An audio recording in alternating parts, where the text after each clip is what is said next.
Today we are going to look at another anti-meta team. This time we are going to feature a spicy pick of Crobat. I really like Crobat. It's one of my favorite new Pokemon that I've been using recently, and if you would like to know why, well, let's go ahead and get into the battles and let's take a look at it. So the first team that I'm up against is Venusaur, Aggron, and Feraligatr. And of course, since this is Go Battle League, I didn't know that going into it, but we open with Venusaur, which is a great lead for us. And he's going to switch out into that Aggron. Would have been a better lead for him in this situation, but since he's switch locked, I can bring that Swampert in and just go ahead and take this down without any real issues. I'm going to farm up a little bit of energy here and just get off these Hydro Cannons. For Ultra League, I do prefer to use Earthquake with Swampert over the Sludge Wave that I was running in Great League. Most people in Great League do use Earthquake. It's a fantastic move, especially for Swampert. But in Great League, I did prefer Sludge Wave. But yeah, back here in Ultra, that Earthquake is just really needed. So Feraligatr is going to give us a little bit of a problem. Not really a problem, but he's just kind of our toughest win with this team here. So Alolan Muck's going to be able to take care of it without any major issues. So as long as we don't get switch locked with Crobat into Feraligatr, because that Ice Fang would just shred it. So he's going to bring that Venusaur back in, and unfortunately for him, he's going to take that Gunk Shot and then also a Sludge Bomb from Crobat.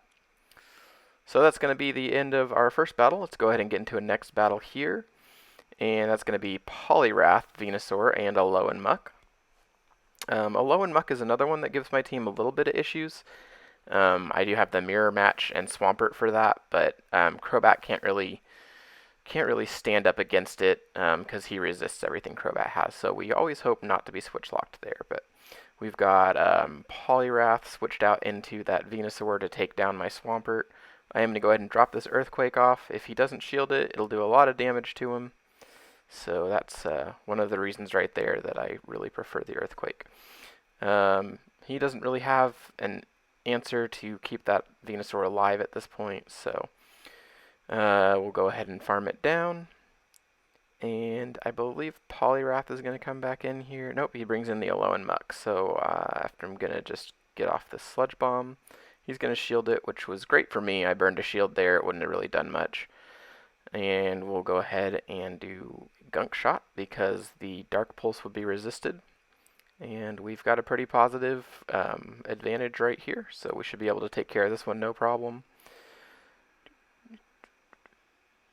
Sludge Wave, the other Alolan Muck is running Sludge Wave, which is probably good for the Mirror Match. He can get to it quite a bit faster than Gunk Shot, but I prefer that heavy damage that Gunk Shot can get off. So it does take a little bit longer to get to, but I think in the long run it is worth it. I still have got a shield. I'll just go ahead and save that for the Crobat. And Crobat's going to come on in. We'll go ahead and just get that Sludge Bomb. And since we've got that shield, we're safe and should be able to finish him off just by farming him down. So we'll go on into game 3 here. Snorlax, Sceptile, and Scizor. Now this Sceptile is not running the same movesets that I was running when I featured one about a month ago. There's been a Grass move update, and Sceptile is even more spicy now that he can get to his charge moves a little bit quicker. So we'll see that in just a second here. But I really want to take care of that Snorlax without it being able to come into that Alolan Muck, just in case it does have that Earthquake. It's pretty devastating. I swap out, he swaps out, and yeah, I definitely don't have a good win here, but I don't think that Sceptile is running Grass moves, so that helped me a little bit. Dragon Claw and probably Earthquake, I would assume. I'll go ahead and drop this Earthquake here, take out a big chunk of damage, and then switch into Crobat. So Crobat is kind of squishy, so I do need to... Oh, he's Frenzy Plant. Interesting. I wonder why he didn't drop the Frenzy Plant on the Swampert. I do need to use shields for the Crobat because he doesn't have a ton of HP. So we'll try to get off the Sludge Bomb. I'm a little worried about the Snorlax now because, again, if it does have Earthquake, it's going to be a problem for a low in Muck. But his health is low enough that I think we're okay. Praying this is not an Earthquake, and it's a Superpower, so that's fantastic for us. It's really, honestly, I don't think Superpower is that great of a move. It lowers your stats when you use it. It doesn't do a ton of damage. I don't know. I'm not sold on it. Some people are, but I am not. And this one's really close, but we're going to be able to come out on top here because we've got enough energy to do 2 Dark Pulses. So, good games to that trainer. Very close battles. We'll go ahead and get into our next round. Armored Mewtwo. Armored Mewtwo is really good in the Ultra League. It's an investment because you know it's going to be 100,000 Stardust for that second move. But if you have it and you have the candies, I highly recommend it. I do not have Mewtwo candies because I've maxed out like 4 Mewtwo's before PvP back when like it was just about raids and stuff. So yeah, and I'm not putting rare candies into one right now. So luckily I do have an answer for that Armored Mewtwo. Low and Muck is going to be able to get off these dark type moves against him. And now we've got a Registeel coming in. Registeel is another one that does okay against my team. If they get the Swampert taken care of before Registeel comes in, I can be in a little bit of trouble. But luckily I do have that Swampert to come on in here and help me out. So we're just going to take whatever this is. Flash Cannon, Focus Blast, it wouldn't have really mattered. And we're going to throw the Earthquake. A lot of people will bluff Earthquake. It didn't matter anyways because he had shields, but yeah, I just went ahead, took him out, saved the energy on Swampert, get off another Earthquake here because shields are down and it's a devastating move, so why not, right? And he's going to go ahead and probably take out my Swampert. And we'll just bring that Alolan Muck back in to finish him off. And in the back is Poliwrath. So Poliwrath can be problematic for this team. It's a really good pick. It's got a pretty wide range of moves. Ice Punch, Dynamic Punch, both going to be pretty good against the majority of my team. Power Up Punch can be devastating just because it can get that attack stat going up. But I think when it's your last Pokemon and you're out of shields, Power Up Punch isn't going to really help you in most situations. So we'll go into the next one here. We've got Clefable, Scizor, and Poliwrath. So we're starting to see a lot of Poliwraths and a lot of Scizors. They do well against the current Ultra League meta.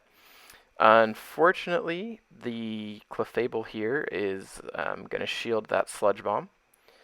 For a while when I started using this team, they didn't, for whatever reason, the Fairy types weren't shielding at the beginning. But this is fantastic because I was able to burn both shields. And I still have another answer for Clefable in the back if I need it. So we will just go ahead and burn both of our shields. Why not? They've got rid of theirs. We're going to bring Swampert in to finish out this Scizor. I've tried Scizor, and personally, I'm not a huge fan of the way it plays. It is a really good Pokemon, and it does counter a lot of the meta, but it's not spicy enough for me. If I'm going to have something off meta as like a spicy pick, I want it to be, like pretty off meta. So we'll go ahead and get off of this Hydro Cannon on whatever he decided to bring in. And that's going to finish off the... Yep. So a little bit of trouble here, but we've got enough shield, or enough health advantage and energy advantage that it shouldn't be a huge issue. The Shadow Ball is going to do decent damage to that Poliwrath just because it is part fighting type. And as long as I can get to... I think a Dark Pulse will do it from here. He's pretty low on health. I'm going to go for the Gunk Shot just because I know he doesn't have enough energy to get off another Focus Blast anyways. So that'll take care of that. And we'll go into our next round of games here. This time we're going to go up against a Togekiss, a Snorlax, and a Giratina. So this team right here is very weak to my team. Very weak to my team. So it's teams like this that are why I decided to put together this team in the first place.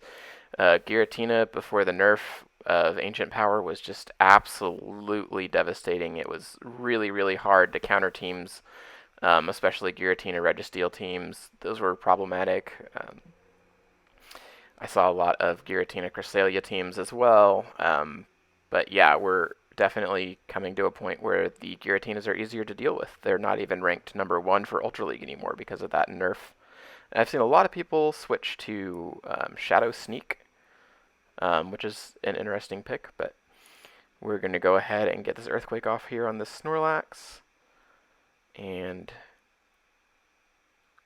we'll just shield up because Swampert can get to its moves so fast, and when shields are down, Swampert is just going to be great against most of the meta.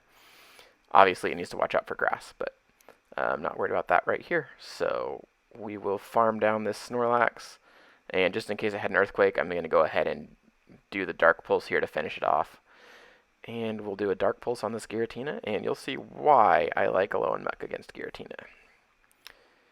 And 2 Dark Pulses is all it takes.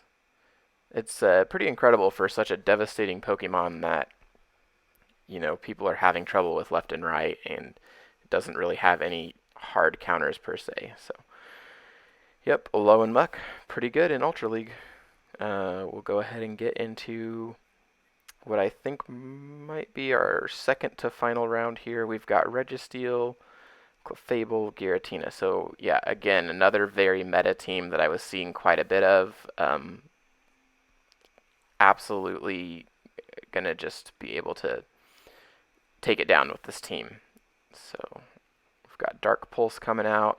I didn't want to switch into the Swampert right away. I didn't want to play that card right off the bat because I didn't want him to switch out. So we've got that Swampert in the back for later, which looks like we're not going to need it for Registeel. So I hadn't really considered Alolan Muck beating a Registeel before, but I guess it depends on shields and energy and how you decide to play out the match.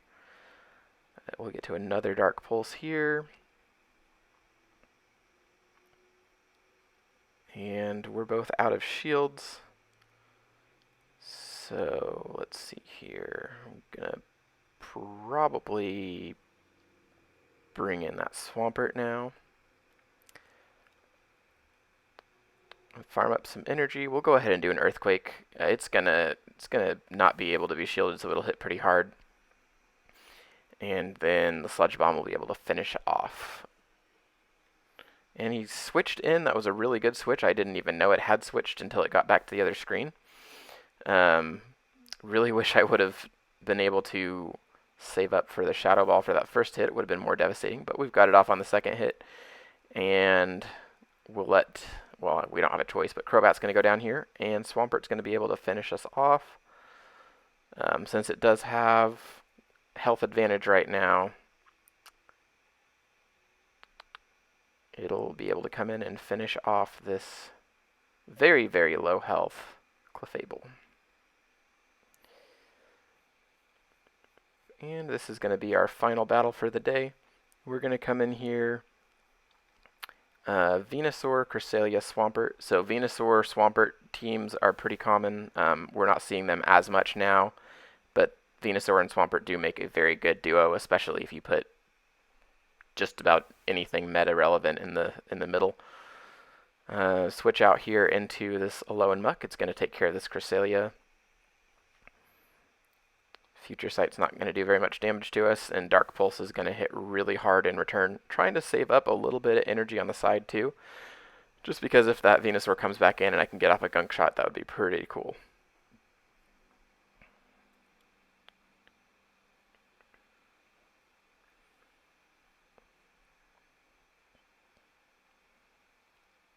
And now that I know there's a Swampert on the team, I am trying to figure out what's my best course of action here. And it's probably going to be to swap out into my own Swampert to deal with theirs. And I want as little health on my Swampert as possible when his goes down, because I do not want that Venusaur to be able to farm me out. So I let the attacks come through. I'm just going to go ahead. I'm not going to try to build up to the Earthquake. I know that what I have in the back can handle this Venusaur. It goes down. I'm going to go ahead and bring out probably Crobat. And Frenzy Plant could do a decent amount of damage just because Crobat is kind of squishy. I did see that switch out, so I was able to get the Shadow Ball instead of the Sludge Bomb, so hit the Cresselia pretty hard. It's going to finish off my Muck, but that's okay. I'll go ahead for this last Shadow Ball. Probably could have done Sludge Bomb to finish it off, but I knew it didn't really matter. So there we go. That's going to go ahead and end the game for me. Thanks for watching.